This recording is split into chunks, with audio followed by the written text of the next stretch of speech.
जय हिंद दोस्तों, स्वागत है आपका यूनाइटेड लर्निंग के इस ऑनलाइन प्लेटफॉर्म पर। तो हम आज आए हैं डिस्कस करने के लिए आगे के जो एनडीए में आए हुए हैं पीवाईक्यू, उसको डिस्कस करने के लिए आए हैं। केमिस्ट्री वाला जो पीवाईक्यू चल रहा है हमारा, उसको डिस्कस करें। तो प्रीवियस क्वेश्चन जो हमने डिस्कस कर चुके हैं वो आप लोग पढ़ चुके होंगे। तो स्टार्ट करते हैं आगे के पीवाईक्यू। देखिए नेक्स्ट क्वेश्चन कह रहा है which among the following is an element. इसमें से कौन सा एलिमेंट है? एलिमेंट मतलब तत्व है, तत्व के साथ कोई भी और एलिमेंट नहीं होगा। जैसे कहा एल्यूमिना, तो एल्यूमिना का फॉर्मूला क्या होता है? Al2O3। तो ये क्या हो गया? दैट इज कंपाउंड हो गया, ये एलिमेंट नहीं है। ब्रास का देखिए तो ब्रास क्या है? एक तरह का एलॉय है। What is alloy? एलॉय जो होता है वो 2 या 3 एलिमेंट का मिक्सचर होता है, उसे एलॉय बोलते हैं। तो ये बना होता है किससे? कॉपर प्लस जिंक से बना होता है। कॉपर प्लस जिंक से बना होता है, तो ये भी एलिमेंट नहीं है। अगला देखिए ग्रेफाइट। तो ग्रेफाइट जो होता है, ग्रेफाइट जो हमारा that is allotropes of carbon का एलोट्रॉप है, कार्बन का एलोट्रॉप है। और सिलिका जो होता बना होता है किससे? SiO2।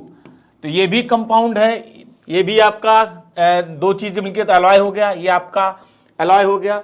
एल्यूमिना जो Al2O3 हो गया, तो यहां पे कंपाउंड हो गया। तो बचा कौन सा हमारा? ग्रेफाइट। तो अकॉर्डिंग टू क्वेश्चन तो हमारा आंसर दैट इज ग्रेफाइट, इसका सही आंसर है। तो इसके आप कंस्टिट्यूएंट याद रखिएगा। ब्रास जो बना होता है वो कॉपर और जिंक का बना होता है। ग्रेफाइट का है दैट इज कार्बन का एक तरह का एलोट्रॉप्स होता है। एलोट्रॉप्स वह है जिसकी जो फिजिकल प्रॉपर्टी होती है वो अलग अलग होती है, डिफरेंट होती है, और जो केमिकल प्रॉपर्टी होती है क्या होती है? सेम होती है। तो ये ग्रेफाइट का एलोट्रॉप्स होते हैं। Now silica SiO2। तो according to question the answer is C, सही है। नेक्स्ट क्वेश्चन अगला देखिए कह रहा है consider following equation for the formation of ammonia from the nitrogen and hydrogen. N2 + 3H2 give out 2NH3। ये क्वेश्चन दे रखी है। N2 + 3H2 give out 2NH3, ये क्वेश्चन है। How many hydrogen molecules are required to react with 100 molecules of nitrogen. How many hydrogen molecules आपको required हैं, तो आपको पता होना चाहिए। यहां पे देखें तो ये अगर हम लेंगे इसको लेंगे 1 मोल, ये लेंगे इसको हम 3 मोल, और यहां पे हमारा ये 2 मोल। तो कह रहा है 1 मोल। तो जो 1 मोल ऑफ Na, नाइट्रोजन को N2 के क्या लिखेंगे? Na। आपको दे रखा कितना? 1 मोल ऑफ Na कितना दे रखा आपको? That is 100 molecule. 100 मॉलिक्यूल दे रखा। नाइट्रोजन के मॉलिक्यूल कितने दे रखे हैं? 100 मॉलिक्यूल दे रखे हैं, 100 मॉलिक्यूल। तो हाइड्रोजन के कितने हो जाएंगे? तो हाइड्रोजन के कितना है यहाँ पे? 3 मोल। तो 3 × 100 आ गया 300 मॉलिक्यूल। ये भैया आपका आंसर हो गया। रिएक्ट करने के लिए कितने हाइड्रोजन के मॉलिक्यूल होंगे? The answer is 300। कैसे निकाला? ये 1 मोल, ये 3 मोल, ये 2 मोल। तो 1 मोल नाइट्रोजन बराबर Na का 100 मोल बराबर दे रखा क्वेश्चन में। 100 मॉलिक्यूल होंगे नाइट्रोजन के, एक में 100 मॉलिक्यूल। तो पूछ रहा हाइड्रोजन का, तो हाइड्रोजन कितने दे रखे हैं? 3 मोल। तो 3 × 100 300 मॉलिक्यूल आपका आंसर आ जाएगा। Next question number 3। Which on among the following is used as a moderator in nuclear reactor. Moderator मतलब होता है मंदक।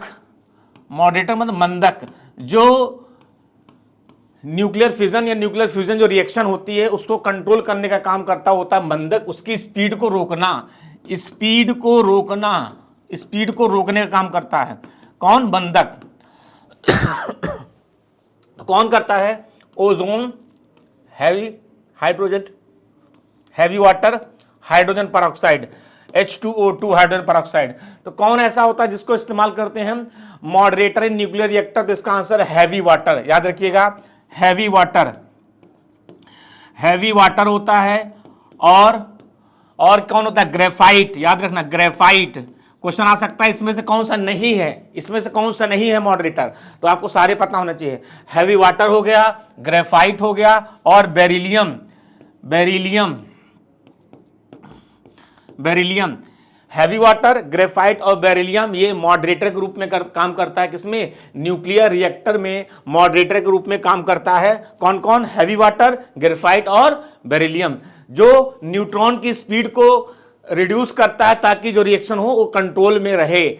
तो रिड्यूस करता है कैसे, उसको एब्जॉर्ब कर लेता है। न्यूट्रॉन्स को क्या कर लेगा, जब न्यूट्रॉन्स की बम्बार्डिंग होती है तभी फिजन रिएक्शन पॉसिबल होती है, तो क्या करता है ये न्यूट्रॉन्स को एब्जॉर्ब कर लेता है, जिससे रिएक्शन की स्पीड क्या हो जाती है, स्लो हो जाती है, कंट्रोल में आ जाती है। तो तीनों नाम याद रखना भैया, heavy water, graphite and beryllium. ठीक है, नाउ द नेक्स्ट क्वेश्चन है,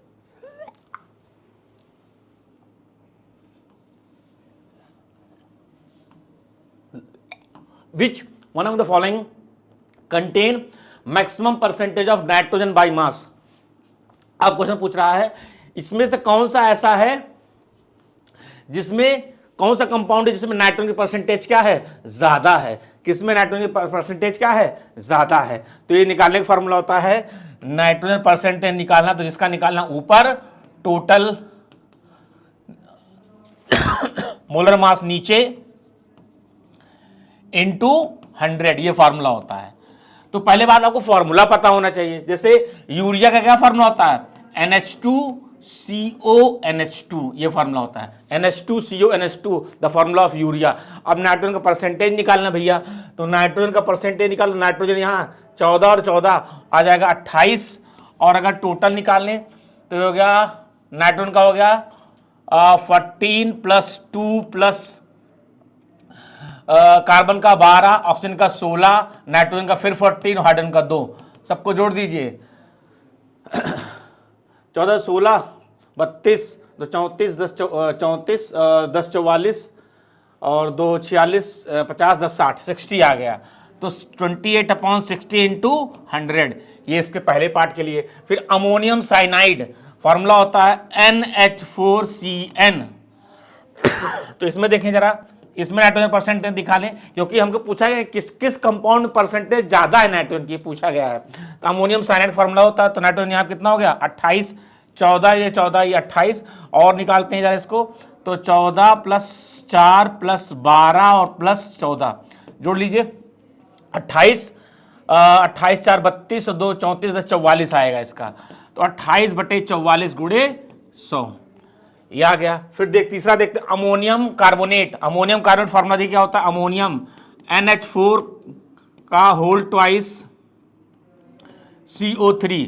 अमोनियम कार्बोनेट का फॉर्मूला हमारा होता है NH4 का होल ट्वाइस CO3, ये हो गया अमोनियम कार्बोनेट। अब इसका निकालना है तो नाइट्रोजन परसेंटेज निकालें, तो अमोनियम कार्बोनेट, तो नाइट्रोजन यहाँ है 14 28 आ जाएगा, क्योंकि 2 बार है नाइट्रोजन। अब इसका निकालें तो हमारा हो जाएगा 14 दूनी 28 और 4 दूनी 8, 28 में 8 जोड़ दीजिए, 28 2 30, ये हो गया 36 और 12 और 16 3 48, 48 और 12 हो गया 60 और 3 90 96, 96 × 100, ये हो गया। अगला निकालना है अमोनियम नाइट्रेट, ये पहले का निकाला, पहले कंपाउंड का, ये भैया अगला आया ये दूसरे कंपाउंड का, ये तीसरे कंपाउंड का, मैं चौथे का निकाल रहा हूं अमोनियम नाइट्रेट। अमोनियम NH2 का whole twice NO3 ammonium nitrate. तो यहां पे निकालो ये हो जाएगा 14 28 और 14 44, और ये हो जाएगा आपका मोलर मास टोटल निकालें तो 14 28 और ये हो जाएगा 2 दूनी 4, 28 4 32 यहाँ, और 14 + 48, 48 में 2 जोड़ा 50, 52 10 62, 2 64 और 3 64 और 30 हो जाएगा 94 × 100। अब देखो हमको पता करने को पूरा डिवाइड करके हमको आंसर, सीधी सी बात है, अगर डिवीजन वाली वैल्यू ज्यादा है तो जो हमारा आंसर जो आएगा, डिवीजन वाली अगर वैल्यू ज्यादा होगी तो जो हमारा आंसर आएगा, यहाँ पे जो आंसर आएगा वो तो छोटा होगा। तो अगर देखा जाए तो यहाँ 44 है 94, तो ये अप्रॉक्स कम आएगा, ये वैल्यू डिवीजन वाली ज्यादा है, यानी ये वैल्यू भी कम आएगी, तो ये तो कैंसिल हो गया। जब डिवाइड करोगे 94 से इस वैल्यू को तो परसेंटेज कम आएगा। यहाँ भी 96 डिनोमिनेटर बड़ा हुआ है, बड़ी वैल्यू है, तो ये भी डिवाइड करो तो लगभग कम आएगा। सॉल्व करके आप निकाल सकते हैं, मेथड यही है, तो लेकिन टाइम कंज्यूम कम करना, जल्दी करना है। अब देखिए यहाँ पे डिवीजन, जो डिवीजन वाली वैल्यू सबसे छोटी वैल्यू जो डिवाइड कर रहे हैं, अगर इन सब में चेक किया जाए सबसे छोटी वैल्यू है, यानी ये इसका आंसर बड़ा आएगा, परसेंटेज में इसका आंसर बड़ा आया है। जब छोटी वैल्यू डिवाइड करते हैं तो आंसर बड़ा आएगा, तो इसका मतलब जो है सेकंड वाला सही हो जाएगा, दैट इज अमोनियम साइनाइड, इसका सही आंसर हो जाएगा। अगर आप चाहें तो इसको डिवाइड करके पहला, दूसरा, तीसरा चेक करेंगे तो आपका निकल के आ जाएगा। ठीक है, वैसे नाइट्रोजन परसेंटेज मुझे याद है, तो वैसे 46.06% होता है। ठीक है, जो बोरी होती है, बोरी, उसमें यूरिया की जो बोरी आती है तो उसमें लिखा रहता है नाइट्रोजन परसेंटेज, तो इसलिए मुझे याद है। बाकी आप इसको निकाल के देख सकते हैं, निकालने में टाइम लगेगा। जिसका डिवीजन वाली वैल्यू अगर छोटी है तो इसका मतलब जो है, अब सब में देखें तो सब में छोटी, तो इसका मतलब इसका आंसर बड़ा आएगा। तो बड़ा परसेंटेज पूछा गया तो बी ऑप्शन आपका सही हो जाएगा। अगला क्वेश्चन नेक्स्ट पूछा गया है, जो प्रीवियस हमने पढ़ाया हुआ अगर आप पढ़े हैं तो 100% सारे क्वेश्चन कर ले जाएंगे। पूछा गया है इसमें कि मैच करिए कि क्या चीज किससे बनी है, यानी रॉ मटेरियल पहचानना है आपको। तो ग्लास जो होता है, ग्लास किससे बना होता है, तो भैया ग्लास बना है सिलिका से। फिर देखिए सोप बना होता है, फैट एंड कॉस्टिक अल्कली से बना होता है हमारा सोप जो होता है। और नेक्स्ट हमारा पेपर है, जो पेपर होता है वो पेपर यानी पेड़ में पाया जाता है, वो पेड़ में हमारे पाया जाता है सेलुलोज फाइबर और जिलेटिन पाया जाता है पौधे में। ठीक है, और हमारा जो सीमेंट होता है वो बना होता है किससे, silicate of calcium and aluminium. तो देखिए पहले का चौथा कहां पे आ रहा है, फर्स्ट का फोर्थ अगर देखा जाए तो बी और डी में आ रहा है। ठीक है, तो बी और डी यानी ए तो कैंसिल हो गया और सी कैंसिल हो गया। अब देखिए दूसरे का पहला, तो बी का फर्स्ट इसमें आ रहा है, इसमें नहीं आ रहा, यानी आपका डी ऑप्शन जो यहां पर सही हो जाएगा according to question. Sorry class, D option यहाँ पे आपका सही हो जाएगा। तो अगर आपने पढ़ा हुआ है, मैंने ये सब लिखवाया, सीमेंट क्या होता है, ग्लास क्या होता है, उसके सारे रॉ मटेरियल कैसे क्या बनता है, किसका क्या फॉर्मूला, कहाँ किसका इस्तेमाल है, ये सब सारी चीजें मैं बताया हुआ हूं। तो अगर आप पढ़ेंगे, प्रीवियस मेरे वीडियो देखेंगे, तो यहाँ पे ये क्वेश्चन जीरो कुछ नहीं है, बहुत जल्दी से कर ले जाएंगे। Next question, 2 elements gallium and oxygen combine to form a compound Ga2 gallium oxide among the following is the valency of gallium की वैलेंसी पूछा गया है। तो बहुत सिंपल है, अगर वैलेंसी निकालो तो गैलियम का अगर एटॉमिक नंबर पता है तो कर लेंगे। जैसे ऑक्सीजन का होता है एटॉमिक नंबर कितना है भाई, 8, तो होता है 2,6, तो 2,6, तो लास्ट में अगर 6 आ रहा है तो करते हैं 6 - 8 वैलेंसी निकालने के लिए। भैया लास्ट में, लास्ट वाले सेल में तो 1 आए तो वैलेंसी 1, 2 आए तो वैलेंसी 2, 3 आए तो वैलेंसी 3, 4 आए तो वैलेंसी 4, प्लस में। और जैसे ही 5 आए तो वैलेंसी निकालनी है हमको। अगर 5 आ रहा है तो वैलेंसी निकालनी है मेरे को, तो 5 आए तो 5 - 8 -3, 6 आए लास्ट वाले सेल में, 6 आए तो 6 - 8 -2 वैलेंसी, 7 आए तो 7 - 8 और -1 वैलेंसी, और 8 आए तो 8 - 8 0 वैलेंसी। तो यहां पे क्या आ रहा है, लास्ट वाले में क्या आ रहा है, 6 आ रहा है, तो 6 - 8 -2, तो ऑक्सीजन में जो वैलेंसी होती है क्या होती है, -2 होती है। इसी तरह से गैलियम पे निकालें, तो गैलियम पे निकालना भैया, तो गैलियम का एटॉमिक नंबर पता हो 31 होता है। अब 2, 8, 18 कितना हो गया, 8, 2, 10 और 18, 10, 28, तो बचा कितना 3, तो लास्ट वाले साल में कितना आ रहा है 3, तो गैलियम की वैलेंसी कितनी हो गई +3। अब कुछ लोग कहेंगे सर जी हमको गैलियम का एटॉमिक नंबर नहीं याद है, तो नहीं याद है तो हम यहां से बना सकते हैं। देखिए क्लास 9th में था ये पढ़ा हुआ आपने, मेकिंग फॉर्मूला, तो देखिए होता है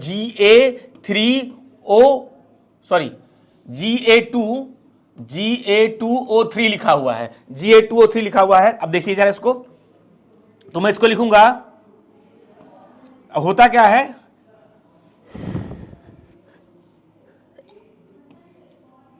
कि ऑक्सीजन, अब इसमें क्या होता था कि इसकी वैलेंसी कितना है -2, तो ये चली जाती थी यहां पे, और इसकी वैलेंसी यहां पे 3 आ रही, यानी यहां पे वैलेंसी कितनी रही होगी 3, तो कहने का मतलब यहां पे लेते 3, यहां पे लेते 2, ये चली जाती यहां पे और ये चली जाती थी यहां पे, तो ये कंपाउंड बन जाता था। तो कहने का मतलब अगर ये 3 यहां पे आ रहा है इसका मतलब ये इसकी वैलेंसी है, और इस पे 2 आ रहा है यानी इसकी वैलेंसी है, तो तब भी चेक कर लिया तो आपका 3 आंसर यहां पर सही हो जाएगा। तो गैलियम की वैलेंसी कितनी आ गई 3। Now the next question, question number 47, vinegar is the trade name. Vinegar, vinegar को हिंदी भाषा में सिरका कहते हैं, सिरका कहते हैं, सिरका खाने में इस्तेमाल करते हैं, ठीक है। तो ये एसिटिक एसिड, किसका नाम, विनिगर जो है, सीधे से एसिटिक एसिड को विनिगर कहते हैं। फॉर्मूला होता है ethanoic acid, CH3COOH। Ethanoic acid को हम एसिटिक एसिड कहते हैं। इसका कॉमन नेम है, केमिकल नेम है, इसका सिरका है, सिरका खाने में प्रयोग किया जाता है, ठीक है। क्लोरोफॉर्म जो होता है, क्लोरोफॉर्म का इस्तेमाल जो एनेस्थेसिया के लिए, एनेस्थेसिया यानी बेहोश करने के लिए इसका इस्तेमाल किया जाता है। मेडिकल पर्पस में भी जो है क्लोरोफॉर्म का इस्तेमाल किया जाता है। Carbon tetrachloride CCl4 carbon tetrachloride यहाँ पे, और एथिल अल्कोहल यानी कि C2H5OH एथिल अल्कोहल है। तो इसके केमिकल नेम पता होने चाहिए। एथिल अल्कोहल, हमारा ये अल्कोहल बताया गया, इसका फर्मेंटेशन में इसका इस्तेमाल किया जाता है, और मेडिकल पर्पस में भी इसका इस्तेमाल किया जाता है। तो ये आपको याद रखना है। अकॉर्डिंग क्वेश्चन, विनेगर का जो केमिकल नेम है, ट्रेड नेम है, उसे एसिटिक एसिड कहते हैं, जिसका फार्मूला होता है एथनोइक एसिड भी कहा जाता है। Now the next question, question number 48, consider the following statement regarding diamond. Diamond से संबंधित कौन सा स्टेटमेंट सही है? It is allotrope of silicon, गलत। ये किसका होता है? Allotrope of carbon. किसका एलोट्रॉप होता है? कार्बन का होता है। तो जो डायमंड होता है that is allotrope of carbon. Carbon, diamond and fullerene. Carbon, diamond और क्या कहते हैं आपका ग्रेफाइट और फुलरिन। डायमंड, ग्रेफाइट और फुलरिन, ये तीनों कार्बन के एलोट्रॉप्स होते हैं। तो सिलिकॉन ये आपका गलत हो गया। अगला देखिए, it is a bad conductor of heat electricity, तो बिल्कुल सही है। डायमंड जो होता है bad conductor of heat and electricity होता है, ये स्टेटमेंट सही है। It is the hardest substance, बिल्कुल सही है। डायमंड जो होता है बहुत हार्ड होता है, क्योंकि इसके जो 4 कार्बन से होते हैं, कार्बन टू कार्बन अटैच करके बना होता है, तो वो क्लोज मतलब क्या होते हैं, वो अटैच होते हैं, उसमें कोई भी कार्बन फ्री नहीं होता है, कोई भी इलेक्ट्रॉन फ्री नहीं होते हैं, इसलिए बहुत हार्डेस्ट होता है। इसका हम जो है पहाड़ों की खुदाई के लिए ड्रिल मशीन में, ठीक है, और ऐसे बहुत जगहों पर, बाकी आपका ज्वेलरी पर्पस में डायमंड का इस्तेमाल किया जाता है। It burns to produce carbon dioxide, बिल्कुल सही है। अगर 800 से 1200 के तापमान पर इसे गर्म करोगे तो जलाओगे तो क्या दे देगा? CO2 देगा, कार्बन डाइऑक्साइड। तो तीनों स्टेटमेंट सही है, 2, 3, 4। तो 2, 3, 4 के अकॉर्डिंग जो है आपका बी ऑप्शन सही है। डायमंड, एक बात याद रखिएगा, पूछा गया है क्वेश्चन में कि इसमें से कौन सा स्टेटमेंट सही है, आया हुआ है, 20 बार आया हुआ है एनडीए में। एक पॉइंट इसमें है कि ये sp3 हाइब्रिडेशन शो करता है। जो डायमंड होता है sp3 करता है, हाइब्रिडेशन को शो करता है, हाइब्रिडेशन को शो करता है, और जो ग्रेफाइट होता है वो sp2 हाइब्रिडेशन को शो करता है। ये पॉइंट भी आपको याद रखना है। तो डायमंड संबंधित अकॉर्डिंग टू क्वेश्चन 2, 3, 4 ये तीनों स्टेटमेंट सही है, तो इसका ऑप्शन बी ऑप्शन होगा। डायमंड जो है वो एलोट्रॉप है कार्बन का, ना कि सिलिकॉन का, याद रखिएगा। अगला question, Which of the following chemicals used in the beauty parlor for hair setting? Beauty parlour में हेयर सेटिंग करने के लिए कौन से केमिकल का इस्तेमाल किया जाता है? तो मैंने लिखा है, ये पढ़वाया जो सल्फर और उनके कंपाउंड, ये टॉपिक पढ़वाया, तो उसमें मैंने लिखवाया है कि बालों में जो शाइनिंग होती है, या जो शैम्पू हम इस्तेमाल करते हैं, या उसमें, या बालों को केयरिंग के लिए जो भी प्रोडक्ट बनते हैं, उसमें सल्फर का इस्तेमाल किया जाएगा। तो जो इसका आंसर है ए ऑप्शन यहाँ पे आपका सही हो जाएगा। Now the next question, question number 50, the natural dye present in turmeric is known as. Natural dye present in turmeric, तो टर्मरिक जो होता है उसमें पूछ रहा है, टर्मरिक यानी हल्दी की बात कर रहा है। तो टर्मरिक यानी हल्दी, और हल्दी का इस्तेमाल हम लोग खाने में इस्तेमाल करते हैं, फूड पर कुकिंग पर्पस में इस्तेमाल करते हैं, हल्दी का मेडिसिन के रूप में इस्तेमाल करते हैं। हल्दी एक बहुत ही अच्छा एंटीबायोटिक के रूप में इसका इस्तेमाल किया जाता है। एंटीबायोटिक यानी ये क्या कहते हैं, आपके जो इम्यूनिटी को स्ट्रॉन्ग करता है, ये उसके रूप में इसका हल्दी का इस्तेमाल करते हैं, ठीक है। तो ये पूछ रहा है कि इसका नेचुरल जो तो केमिकल होता है, तो जो येलो केमिकल होता है, येलो कलर का जो केमिकल सब्सटेंस इसके अंदर पाया जाता है, येलो कलर का जो केमिकल सब्सटेंस इसके अंदर पाया जाता है, जिससे हल्दी जो है येलो कलर की होती है, तो वो आपका है कौन से? Curcumin, that is curcumin. Curcumin इसका है, जिसके अंदर जो है करक्यूमिन है, ठीक है। करक्यूमिन जो होता है उसके अंदर ये केमिकल सब्सटेंस पाया जाता है। और हल्दी जो है ये आप फैमिली, किस फैमिली के बिलोंग करती है? हल्दी जो है ये रूट है, और ये बिलोंग करती है जिंजर फैमिली।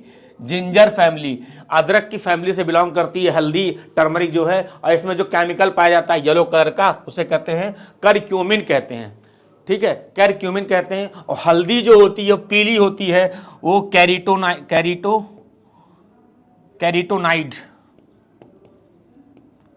कैरिटोनाइड जो होता है, अगर कहें ये द कलर ऑफ हल्दी का जो कलर येलो होता है दैट इज प्रेजेंट ऑफ कैरिटोनॉइड होता है, इसका आंसर हो जाएगा नॉइड, NID, ठीक है।